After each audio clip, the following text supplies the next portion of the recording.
এইভাবে বাংলাদেশের garments sector আজকে কি বুম আকার ধারণ করেছে আপনি দেখেছেন। সবচেয়ে বেশি টাকা ইনকাম হয় গার্মেন্টস সেক্টর, এখন এই গার্মেন্টস সেক্টরে।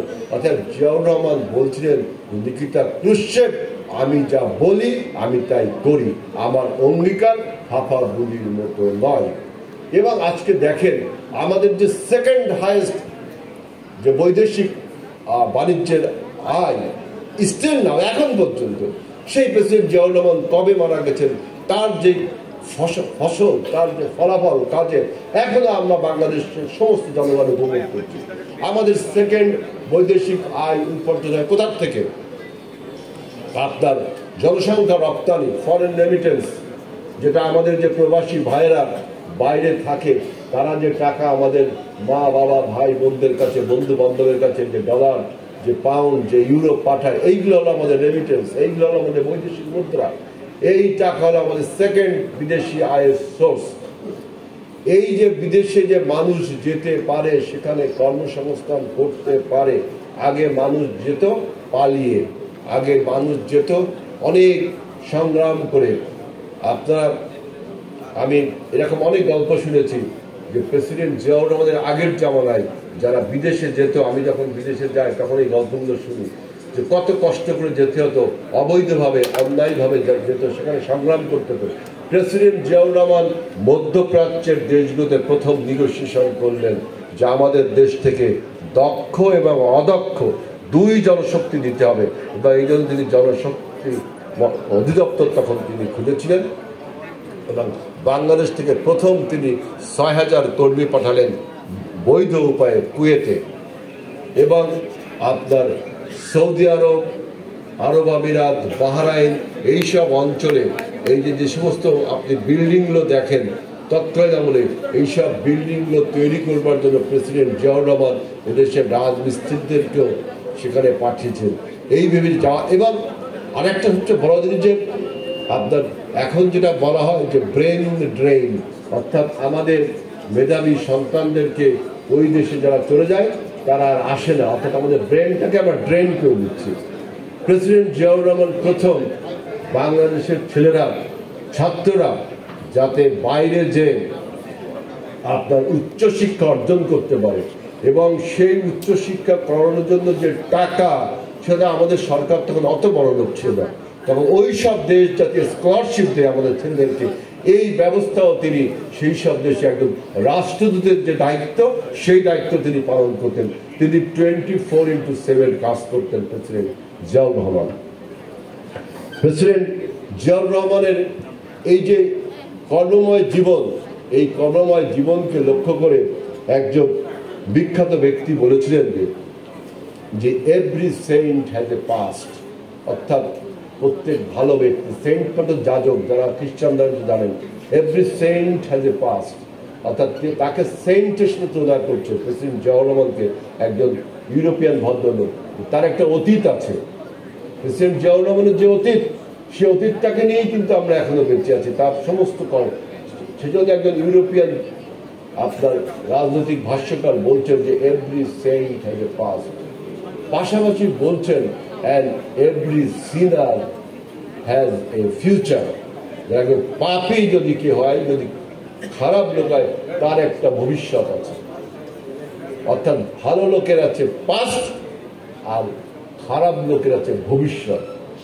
আপনারা দেখছেন যে ৫ই আগস্টের গণ অভ্যুত্থানের পরে অতীত এবং তার ভবিষ্যৎ কতটুকু আপনারা সবাই দেখছেন। যারা পাপী তাদের ভবিষ্যতে কারো মূর্তি ভাঙছে, কেউ পালিয়ে যাচ্ছে, তাই না?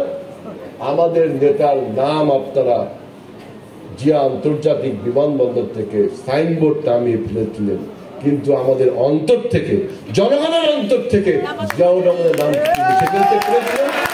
এই জন্য বলেছিলেন সেই ইউরোপিয়ান ভদ্রলোক যে every saint has a past, যেমন অতীত কর্মকাণ্ড মানুষের অন্তর থেকে তাকে মুছে ফেলতে পারবে। আর এভরি সিনার, প্রত্যেকটি পাপীর হ্যাজ এ ফিউচার, তার একটা ভবিষ্যৎ আছে। এই জন্য মূর্তি ভাঙা হয়, কেউ পালিয়ে যায়, তাই না? আজকে যারা দেখেন প্রেসিডেন্ট জিয়াউর রহমানের 1977 সালের গণভোট, রেফারেন্ডাম নিয়ে অনেকে অনেক কথা বলেন, গণভোট নিয়ে, তাই বলেন না? পৃথিবীর এমন কোন দেশের ডেমোক্রেসি নেই, গণতন্ত্র নেই যে দেশে গণভোট নেই। এই গণভোটের প্রবর্তন প্রেসিডেন্ট জিয়াউর রহমান করেছিলেন এবং তার জন্য অনেক সমালোচনা তাকে আজও শুনতে হয়। আমরা ঠিক মতো উত্তরটা দিতে পারি না যে গণভোট, গণতন্ত্রের কত বড় বিউটি।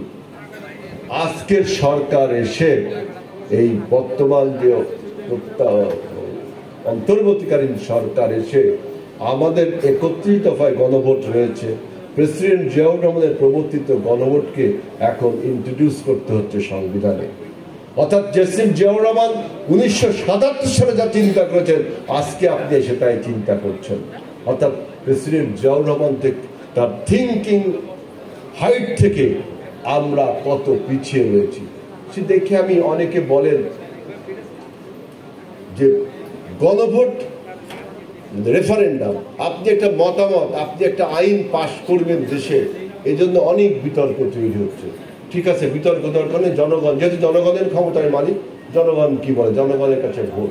দেখেন পৃথিবীর সবচেয়ে বড় ডেমোক্রেসি হলো আপনার ইংল্যান্ডে, ওয়েস্টমিনিস্টার ডেমোক্রেসি যাকে বলা হয়। সেইখানে আপনার ব্রেক্সিট নিয়ে যারা পরে জানেন যে ইংল্যান্ড ইউরোপীয় ইউনিয়নের মধ্যে থাকবে কি থাকবে না, এইটা নিয়ে ইংল্যান্ডের দুটো রাজনৈতিক দলের মধ্যে অনেক মতপার্থক্য শুরু হলো। ডাইরেক্ট গণভোটে চলে গেল, জনগণ কি বলে। তৎকালীন ইংল্যান্ডের সরকার, এই যে ক্যামেরুন সরকার খুব সম্ভব, সে চাইছিল যে আমরা ইউরোপীয় ইউনিয়নের মধ্যে থাকি, কিন্তু জনগণ ভোট দিল যে না, আমরা লন্ডন, আমরা ব্রেক্সিট মানে আমরা এক্সিট করব এই ইউরোপীয় ইউনিয়ন থেকে, আমরা এখানে থাকবো। ভোটে হেরে গেল। গণভোটে একটা মতামতের ভোট, এখানে কিন্তু প্রেসিডেন্টের রেজিগনেশন বা প্রাইম মিনিস্টার রেজিগনেশনের কোনো ব্যাপার ছিল না। জনগণের এই আকাঙ্ক্ষাকে, জনগণের এই প্রত্যাশাকে প্রধানমন্ত্রী বুঝতে পারেনি বলে তিনি পদত্যাগ করলেন। কত মানে বড় মনের পরিচয় দিলেন। প্রেসিডেন্ট জিয়াউর রহমান এই বিধানকে চালু করেছেন 77 সালে, যে তিনি যে সমস্ত কাজ 77 সাল পর্যন্ত করেছিলেন, 76-75-এর 7ই নভেম্বর থেকে 77 সাল পর্যন্ত যেই কাজগুলো তিনি করেছিলেন তার সমর্থন জনগণের আছে কিনা, এই জন্য তিনি হানা ভোটের আয়োজন করেছিলেন। এই হানা ভোটকেই বলা হয় গণভোট। এই গণভোট প্রত্যেকটা আপনার দেশে এর একটা বিউটি আছে, কিন্তু সেটা আজকে আমরা আপনার আমাদের সংবিধানে ইন্ট্রোডিউস করলাম। আরেকটি ইম্পর্টেন্ট কথা, আপনারা যারা ইউরোপে গেছেন সবাই ইউরোপীয় ইউনিয়নের নাম শুনেছেন, যে ইউরোপের 27টা দেশ সেনজেন ভিসায় যারা যান বিদেশে, এক দেশে ঢুকলে সব দেশে ভ্রমণ করা যায়, তাই না? এবং একটাই কারেন্সি ইউরো, একই টাকা। আপনি হল্যান্ডে যাবেন যে টাকা, আপনি সুইডেনে যাবেন সেই টাকা, জার্মানিতে যাবেন সেই একই টাকা, এবং কোনো ভিসা লাগছে না, নো ভিসা রিকোয়ার্ড, তাই না? শুধুমাত্র সুইজারল্যান্ডের টাকাটা আলাদা, ইউরোর সাথে মিলে না। এইভাবে ইউরোপ আজকে কত উন্নত, বিশেষ করে অর্থনৈতিকভাবে জায়ান্ট হয়ে গেছে, যে এতগুলো দেশ, 27টা দেশ ঐক্যবদ্ধ। রোমানিয়া, হাঙ্গেরিয়া গরিব দেশ, সেই সব দেশ বড়, ওদের ইউনিয়নের যে বড় বড় দেশ, তাদের সাহায্য সহযোগিতায় তাদেরও রাস্তাঘাট, স্কুল, কলেজ সবকিছু উন্নত, জীবনটা উন্নত হয়ে গেছে সবাই ঐক্যবদ্ধ থাকার পরে। প্রেসিডেন্ট জিয়াউর রহমান প্রথম এই স্বপ্ন দেখলেন সার্কের, South Asian Association of Regional Council, আমাদের এই সার্কের 7টি দেশ, অর্থাৎ দক্ষিণ এশিয়ার 7টি দেশকে তিনি ইউর মতো, ইউরোপীয় ইউনিয়নের মতোই তিনি এই 7টি দেশকে সেই আপনার 80 সালের দিকে, 78 কি 80 সালের দিকে কল্পনা করলেন যে আমরা ইউরোপীয় ইউনিয়নের মতো আমরা আমাদের দক্ষিণ এশিয়াকে। তখন ইউরোপের চিন্তা ভাবনা চলছে, মানে পার্লামেন্ট হয়েছে কেবল, ওইভাবে গঠন হয়নি। প্রেসিডেন্ট জিয়াউর রহমান তখন সাথে চিন্তা করছে আমার এখানেও আমি এটা করবো, এই সার্কের মতো 7টি দেশ, এখন অবশ্য 8-9টি দেশ হয়ে গেছে সার্কের। এই সার্কে তিনি স্বপ্নদ্রষ্টা ছিলেন, উদ্যোক্তা ছিলেন, যে আমরা যদি সার্ক গঠন করি আমরা ইউরোপের মতো বড় লোক হয়ে যাবো একে অপরকে সহযোগিতা করে। কিন্তু নানান কারণে, নানান রাজনৈতিক প্রতিবন্ধকতায়, বিশেষ করে প্রতিবেশী রাষ্ট্রের যে আধিপত্যবাদের কারণে এই সার্ক এখনো আপনার পুরোপুরি ফাংশন করেনি। ইনশাআল্লাহ যদি প্রেসিডেন্ট জিয়াউর রহমানের আদর্শ, প্রেসিডেন্ট জিয়াউর রহমানের রাজনীতি বাংলাদেশে টিকে থাকে, তাহলে ইনশাআল্লাহ সার্কের মাধ্যমে আমরা আমাদের আঞ্চলিক সহযোগিতার মাধ্যমে আমরাও এশিয়ার একটি শক্তিতে পরিণত হব ইনশাআল্লাহ। এখন আমি আপনাদের কাছে অনুরোধ করব যে আমাদের যে অন্তর্বর্তীকালীন সরকার, আপনারা দেখেছেন যে যে সংস্কার প্রস্তাবগুলো দিয়েছে, বিশেষ করে নির্বাচনের পূর্বে এই সংস্কার প্রস্তাবগুলো 8টি সংস্কার প্রস্তাব এ পর্যন্ত বিএনপির আমাদের সরকারের কাছে জমা পড়েছে। আমাদের দল বিএনপি প্রত্যেকটি প্রস্তাবের সাথে সরকারের সাথে আলোচনা করে কোনটা গ্রহণযোগ্য, কোনটা আমাদের উপযোগী, কোনটা বাংলাদেশকে গণতন্ত্রে শক্তিশালী করবে এবং কোনটা ফ্যাসিবাদকে আর ফিরিয়ে আনবে না, এইসব আলোচনা ডায়ালগের মাধ্যমে আমরা এই সংস্কার প্রস্তাবের সাথে যুগপথভাবে চলতে চাই। অর্থাৎ নির্বাচন এবং সংস্কার একসাথে চলতে চায়, এটাই বিএনপির বক্তব্য। যারা বলেন যে বিএনপি সংস্কার চায় না, তারা ভুল ধারণা, তাদের বিএনপি সম্বন্ধে অপপ্রচার করেন। কারণ বিএনপি তৈরি হয়েছে সংস্কারের মাধ্যমে। বিএনপি প্রথমে সংস্কার প্রস্তাব দিয়েছে, বিএনপি বাংলাদেশকে বিভিন্নভাবে সংস্কার করে এগিয়ে নিয়ে গেছে। সবচেয়ে বড় উদাহরণ হলো অনেক উদাহরণের মধ্যে একটি উদাহরণ হলো এই দেশ একসময় একদলীয় শাসন ব্যবস্থায় চলতো, বাকশালী কায়দায়। অর্থাৎ অন্য সব রাজনৈতিক দল বন্ধ, 3টা না 4টা কাগজপত্র রেখে সব কাগজ বন্ধ। প্রেসিডেন্ট জিয়াউর রহমান এটাকে সংস্কার করে বহুদলীয় গণতন্ত্র, সংবাদপত্রের স্বাধীনতা, বাক স্বাধীনতা সব ফিরিয়ে দিয়ে এই প্রথম সংস্কার প্রক্রিয়ার মাধ্যমে তার দল বাংলাদেশ জাতীয়তাবাদী দল গঠন করেছিল। সুতরাং যারা বলেন যে সংস্কার প্রস্তাব বিএনপি মানে না, তারা ভুল বলেন। বিএনপি প্রথম বাংলাদেশে সংস্কার প্রস্তাব দিয়েছেন শহীদ আমাদের নেত্রী, দেশ নেত্রী বেগম খালেদা জিয়া 2016 সালে ভিশন 2030 মাধ্যমে প্রথম সংস্কার প্রস্তাব দিয়েছেন এবং আমাদের 31 দফা এখন আমাদের 2022 সালে। সুতরাং বিএনপি চায় সংস্কার এবং নির্বাচন একই সাথে চলতে পারে। যারা বলেন যে ফ্যাসিবাদের বিচার, ফ্যাসিবাদের হাতে সবচেয়ে বেশি নিগৃহীত হয়েছে আমাদের দল বিএনপি, জনগণও নিগৃহীত হয়েছে, অন্যান্য রাজনৈতিক দলও নিগৃহীত হয়েছে, কিন্তু সবচেয়ে বেশি নিগ্রহের শিকার হয়েছে আমাদের দল বিএনপি। আমরা এই ফ্যাসিবাদের বিচার অবশ্যই চাই। আমাদের ছাত্র সংগঠন বাংলাদেশ জাতীয়তাবাদী ছাত্র দল গতকালকে যারা টেলিভিশন দেখেছেন যে মুভমেন্ট ফর জাস্টিস নাকি একটা প্রোগ্রাম করে না, মাস ফর জাস্টিস, তার প্রধান স্লোগান ছিল কি যে ফ্যাসিবাদের সমস্ত দোষরদের বিচার করতে হবে, সমস্ত দোষরদের গ্রেফতার করতে হবে, বিচার করতে হবে। তাই বলে আপনি বিচার প্রক্রিয়া শেষ করে বাংলাদেশের গণতন্ত্র দেবেন, এটা হয় না। আমরা বলছি বিচারও হবে, সংস্কার আরও হবে, নির্বাচনও করতে হবে। কারণ রাজনৈতিক শূন্যতা তৈরি হলে সেখানে ষড়যন্ত্রকারীরা ওত পেতে বসে আছে। আমি তো মনে করি ঘাপটি মেনে না, প্রকাশ্যে ষড়যন্ত্রকারীরা বসে আছে। আপনারা জানেন যে আমাদের দেশে যে গণ অভ্যুত্থানটা হলো, সেই গণ অভ্যুত্থান প্রতিবেশী রাষ্ট্র ভারত ভালোভাবে মেনে নেয়নি কিন্তু। সুতরাং ঘরে এবং বাইরে যে ষড়যন্ত্র আছে, এই ষড়যন্ত্রকে, কিসের ষড়যন্ত্র? যে বাংলাদেশকে একটি পাপেট রাষ্ট্র, একটি বেজেল স্টেট, একটি ক্লায়েন্ট স্টেট, একটি মক্কেল রাষ্ট্র বানানোর জন্য অনেক পরিকল্পনা দেশে এবং বিদেশে রয়েছে। বিদেশে তো থাকবেই মক্কেল রাষ্ট্র বানানোর জন্য। দেশে কারা আছে? দেশে ওই সব বিদেশিদের ব্রেন চাইল্ড আছে, শিষ্যরা আছে। তাদের কাজ হলো বাংলাদেশকে একটি মক্কেল রাষ্ট্রে, একটি করদ রাজ্যে, একটি অঙ্গরাজ্যে পরিণত করা। সেজন্য বলছি যে এই সমস্ত ষড়যন্ত্রের চ্যালেঞ্জকে একমাত্র রাজনৈতিক সরকার রাজনৈতিকভাবে মোকাবেলা করতে পারে। এজন্য আমরা চাই যে আমাদের যে রক্তে গড়া সরকার, আমাদের যে 17 বছরের আন্দোলনের সরকার, যে 17 বছরের আন্দোলনের মাধ্যমে আমরা যে সরকার তৈরি করেছি, সেই সরকারের ব্যর্থতা, সেই সরকারের পরাজয় মানে আজকে আমাদের আন্দোলনের ব্যর্থতা, আন্দোলনের পরাজয়। এই জন্য বিএনপি সমস্ত রকম সহযোগিতা এই সরকারকে করছে। সরকারেরও উচিত হবে আমাদের জনগণের, আমাদের দলের আস্থায় নেওয়া।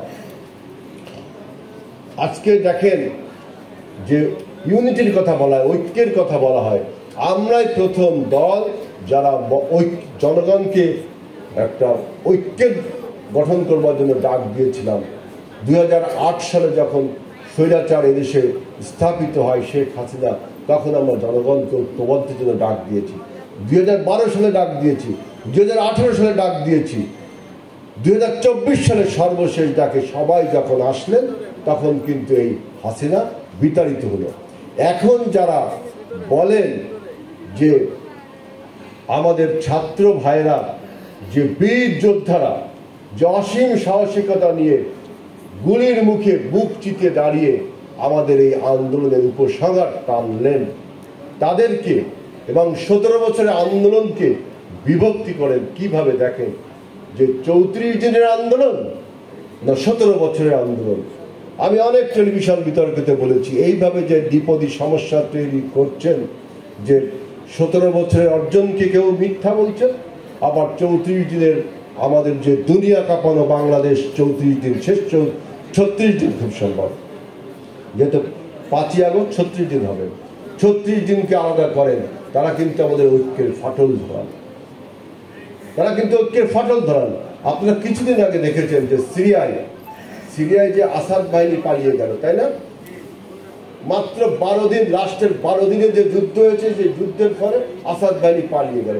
কিন্তু আসাদ বাহিনীর বিরুদ্ধে 12 বছর সংগ্রাম করেছে সিরিয়ার জনগণ, কন্টিনিউয়াসলি 12 বছর সংগ্রাম করতে করতে লাস্ট 12 দিনের যুদ্ধে বা 15 দিনের যুদ্ধে আসাদ বাহিনী পালিয়ে গেল। এখন যদি বাশার বাহিনী, তাই না, বাশার বাহিনী পালিয়ে গেল, বাশার আল আসাদ, বাশার বাহিনী পালিয়ে। এখন যদি কেউ বলেন লাস্ট 15 দিনে যারা যুদ্ধ করেছে তারাই বীর বিক্রম, হ্যাঁ তারাই বীর বিক্রম, কিন্তু গত 12 বছরের যে ত্যাগ, যে সংগ্রাম, যে লড়াই, যে রক্ত, যে খুন জখম, তাকে কি অস্বীকার করতে পারবেন? গত 17 বছরে হাসিনার বিরুদ্ধে জনমত গঠনে, আন্দোলন এবং সংগ্রামে যে জমিন আমরা তৈরি করেছিলাম, যে ভিত আমরা তৈরি করেছিলাম, তার উপর দাঁড়িয়ে আমাদের বীর ছাত্র ভাইরা, ছাত্র বলতে আপনি কাদের বোঝাচ্ছেন? ছাত্র বলতে আমাদের বিভিন্ন রাজনৈতিক দলের বৃহৎ একটি অঙ্গ সংগঠন রয়েছে না? ছাত্র দল রয়েছে, ছাত্র ইউনিয়ন রয়েছে, ছাত্র শিবির রয়েছে, সমাজতান্ত্রিক ছাত্র ফ্রন্ট, আপনার আরো অনেক বামপন্থী ছাত্র সংগঠন, ইসলামিক ছাত্র সংগঠন আছে না? সব ছাত্রদেরকে তো আমরা ছাত্র বলছি। আপনার যদি কেউ যদি মনে করে যে কোটা সংস্কার আন্দোলন টার্ন ইন্টু বৈষম্য বিরোধী আন্দোলন, তাই না? যদি সরকার কোটার ব্যবস্থা মেনে নিত, অর্থাৎ ছেলেদেরকে চাকরি দিয়ে দিত, তাহলে কি হাসিনার পতন হতো না? তারপরেও হাসিনার পতন হতো, কারণ রাজনৈতিক দলগুলো তখনও হাসিনার বিরুদ্ধে আন্দোলন সংগ্রাম করছিল। সেই কোটা বিরোধী আন্দোলন যখন বৈষম্য বিরোধী আন্দোলনে গেল, অর্থাৎ বৈষম্য মানে কি? যে দেশে গণতন্ত্র ছিল না বিধায় তো বৈষম্য। বৈষম্য যদি না থাকতো তাহলে তো গণতন্ত্রই থাকতো। অর্থাৎ তখন এই গণতন্ত্র প্রতিষ্ঠার জন্য যে বৈষম্য বিরোধী ছাত্র সংগঠন তৈরি করে, সব ছাত্র সংগঠন মিলেই তো বৈষম্য বিরোধী একটা ঐক্য, একটা ব্যানার তৈরি করা হলো, তাই না? কিন্তু কোথা থেকে কিভাবে এই যে একটা বিভেদ তৈরি করা হচ্ছে, যে 17 বছর ভার্সেস 34 দিন, কে ব্রেন চাইল্ড এই আন্দোলনে, কে কাকে ক্ষমতায় বসিয়েছে, এবং বিভিন্ন রকম টার্মিনোলজি, শব্দমালা তৈরি করা হচ্ছে যে সংস্কার ছাড়া নির্বাচন হবে না। এখন দেখি তারপরে কি বিচার ছাড়া নির্বাচন হবে না। এখন দেখি যখন সব ইস্যুগুলো সমাধান হয়েছে, একে একে নির্বাচনও ঘনিয়ে এসছে, এখন দেখি নতুন একটি ফন্দি ফিকির আসছে, নির্বাচনকে প্রতিহত করবার জন্য স্থানীয় সরকার আগে না পরে। স্থানীয় সরকার নির্বাচন দিয়ে জাতীয় সরকার অর্থাৎ ন্যাশনাল গভর্নমেন্ট, এটা ন্যাশনাল গভর্নমেন্টের দায়িত্ব যে তার স্থানীয় অধিদপ্তরগুলো স্থানীয় সরকার নির্বাচন দেবে। আপনি অন্তর্বর্তীকালীন সরকার, আপনার প্রধান দায়িত্ব হল দেশের গণতন্ত্র প্রতিষ্ঠা করা, জাতীয় নির্বাচন অনুষ্ঠান করা।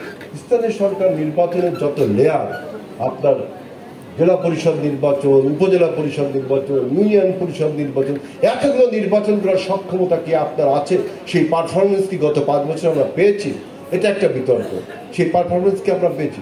প্রধান যে দায়িত্ব, আপনার উপর যে দায়িত্ব দেওয়া হয়েছে, যে দায়িত্ব আপনি বহন করার মতো এখনো যোগ্য হয়ে ওঠেননি, অথবা যে দায়িত্ব আপনাকে দেওয়া হয়নি, সেই দায়িত্ব পালন করতে চান কেন? আর কারা বলছে এটা? আপনি দেখেন যে সংস্কার ছাড়া নির্বাচন হবে না, সংস্কার ছাড়া নির্বাচন হবে ভয়াবহ। তারপরে বলছে বিচার করতে হবে, তারপরে বলছে কে মাস্টার মাইন্ড, তারপরে বলছে 17 বছর ভার্সেস 34 দিন। এই যে দ্বিপদী সমস্যাগুলো কারা তৈরি করছে? আপনি দেখেন যে বাংলাদেশের ইতিহাসে সবচেয়ে ন্যাক্কারজনক ইলেকশন হয়েছে 2008 সালের 30 ডিসেম্বর, যে নির্বাচনের ফলে একটি 17 বছরের ফ্যাসিবাদ তৈরি হয়েছিল, এবং সেই ফ্যাসিবাদকে আপনার উচ্ছেদ করতে কত রক্ত, কত খুন, জখম, সংগ্রাম করতে হলো, কত মানুষ গুম হয়ে গেল, তাই না? সেই সমস্ত ব্যক্তিরা যারা 2008 সালের মতলববাদী নির্বাচনের সাথে জড়িত ছিল, তারাই দেখবেন এই কথাগুলো তুলছে। সুতরাং আমরা যারা রাজনীতি করি, আমাদের বুঝতে বাকি নেই যে কোন জন্য আপনারা এই সমস্ত নির্বাচনকে প্রতিহত, নির্বাচনের মুখোমুখি দাঁড় করিয়ে দিচ্ছেন বিভিন্ন শব্দমালা। এজন্য দেখবেন বাংলাদেশের সব রাজনৈতিক দল এখন নির্বাচনের ব্যাপারে ঐক্যমতে পৌঁছেছে। সুতরাং সেই নির্বাচনী হাওয়া বইতে শুরু করেছে। নির্বাচন, সংস্কার, বিচার সবই একসাথে হবে ইনশাআল্লাহ, সেই প্রত্যাশা জানিয়ে এবং শহীদ প্রেসিডেন্ট জিয়াউর রহমানের এই জন্মদিনের উপলক্ষে আমাদের খুলনা স্টেডিয়ামে আজকে আপনারা জানেন যে 1 জানুয়ারি ছাত্রদলের প্রতিষ্ঠা বার্ষিকী, সেখানে আমাদের একটা ফুটবল টুর্নামেন্ট, আন্তঃ কলেজ ফুটবল টুর্নামেন্ট হয়েছিল। সেই টুর্নামেন্টে যে 2টি দল আপনার ফাইনালে পৌঁছেছে, তাদের খেলাটি অনুষ্ঠিত হবে আজকে খুলনা স্টেডিয়ামে। এবং সেই খেলায় আমাদের ছাত্র বিষয়ক সম্পাদক 3টায় রকিবুল ইসলাম বকুল সহ আমরা সবাই উপস্থিত থাকব। আর একটি সংবাদ আপনাদের দিতে চাই, আজকে কিন্তু আমাদের এই মহানগরীর সাধারণ সম্পাদক শফিকুল আলম তুহিনেরও জন্মদিন। এই জন্মদিন শুভেচ্ছা আপনাদের সবাইকে ধন্যবাদ।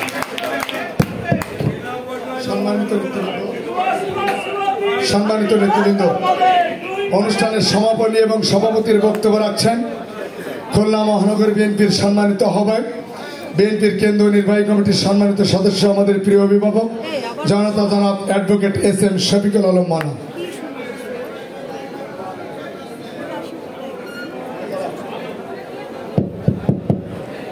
বিসমিল্লাহির রহমানির রহিম। শহীদ জিয়ার 89তম জন্মদিনে খুলনা মহানগরী ও জেলা বিএনপি আয়োজিত আজকের আলোচনা সভার সম্মানিত প্রধান অতিথি আমাদের প্রিয় নেতা আজিজুল বাড়ি হেলাল, আমাদের প্রিয় নেতা বাবু জয়ন্ত কুমার কুন্ডু, মহানগরীর সদস্য সচিব এবং মহানগরী জেলার বিএনপির আহ্বায়ক মনিরুজ্জামান মন্টু, মহানগরীর সদস্য সচিব এবং মহানগরীর যুগ্ম আহ্বায়কবৃন্দ, বিভিন্ন থানার নেতৃবৃন্দ, বিভিন্ন অঙ্গ সহযোগী সংগঠনের নেতৃবৃন্দ, প্রিয় ভাই বোনেরা, আসসালামু আলাইকুম। হেলালের বক্তৃতার পরে আর কোনো বক্তৃতা চলে না, তারপরেও একটি কথা বলতে চাই। জিয়াউর রহমান সাহেব, তার জীবনী হলো অনেক বড় ক্যানভাস। এই ক্যানভাসে যদি আপনি ছবি আঁকতে যান, যদি আলোচনা করতে যান, দীর্ঘ সময়ের প্রয়োজন, দীর্ঘ সময় ছাড়া এর আলোচনা সম্ভব না। আজিজুল বাড়ি হেলাল তার বিভিন্ন দিক নিয়ে আলোচনা করেছেন। আমি একটি কথা বলবো, জিয়াউর রহমান সাহেবের সাথে আমরা জিয়াউর রহমান সাহেবের সাথে রাজনীতি করেছি। তো ওনার সময় হেলালদের এলাকার MP ছিলেন জিয়াউদ্দিন পল্টু সাহেব। উনি একদিন আমাকে ডেকে বললেন জিয়াউর রহমান সাহেব বিদেশে লোক পাঠাবেন এবং আপনারা শুনে আশ্চর্য হবেন যে বিদেশে লোক পাঠানো 12 কপির ছবি 12টা বায়োডাটা লাগবে। আমি ওপারের একটা ছেলে দিলাম, সে ছেলে সৌদি আরবে চলে গেল, মাসে 1.5 লাখ টাকা বেতন এবং প্লেন ভাড়া, এই যে যাওয়ার প্লেন ভাড়া এটাও সরকার দিয়েছে। অর্থাৎ জিয়াউর রহমান তখন শুরু করেছেন ম্যান পাওয়ার, যে বাংলাদেশ থেকে দক্ষ অদক্ষ শ্রমিক বিভিন্ন দেশে পাঠিয়ে বাংলাদেশ থেকে যাতে রেমিটেন্স আসে, বৈদেশিক মুদ্রা আসে, এই কাজটি জিয়াউর রহমান সাহেব শুরু করেছিলেন। জিয়াউর রহমান সাহেব জাতির সকল ক্রান্তি লগ্নে জাতিকে নেতৃত্ব দিয়েছেন। 71 সালে যেমন মুক্তিযুদ্ধের নেতৃত্ব দিয়েছেন, স্বাধীনতার ঘোষণা করেছেন, ঠিক 75 সালে জিয়াউর রহমান সাহেব ওনার সামনে পথ ছিল 2টা। একটা হলো ভারতের সাথে সম্পর্ক করা, অথবা কর্নেল চাহের বাম রাজনীতি অর্থাৎ কমিউনিজম, এটা ওনার উপরে চাপাই দিতে চাইছিল। কিন্তু জিয়াউর রহমান সাহেব একটা পথ বেছে নিয়েছিলেন, সে পথটি হলো বাংলাদেশ। এই দেশের বাইরে আমাদের কোনো শত্রু নাই, বন্ধু নাই। বাংলাদেশের যারা বন্ধুত্ব করবে তারাই হলো বাংলাদেশের বন্ধু। জিয়াউর রহমান সাহেবের এই বৈদেশিক নীতির কারণে আমরা তখন আন্তর্জাতিকভাবে বাংলাদেশ জাতিসংঘ নিরাপত্তা পরিষদে জাপানের মতো দেশকে হারিয়ে বাংলাদেশ নিরাপত্তা পরিষদের সদস্য হয়েছিল। এটি সম্ভব হয়েছিল এই কারণে জাপান অনেক অনেক পয়সা, অনেক সমৃদ্ধ দেশ, তারপরেও বাংলাদেশের মতো দেশ জাপানকে ভোটের মাধ্যমে হারিয়ে নিরাপত্তা পরিষদের সদস্য বাংলাদেশ হয়েছিল। আমরা মনে করি আমরা সেই নেতার দল করি। আজকের প্রেক্ষাপটে এখনো পর্যন্ত শহীদ জিয়ার আদর্শ আমরা এখনো পুরোপুরি বাস্তবায়ন করতে পারি নাই।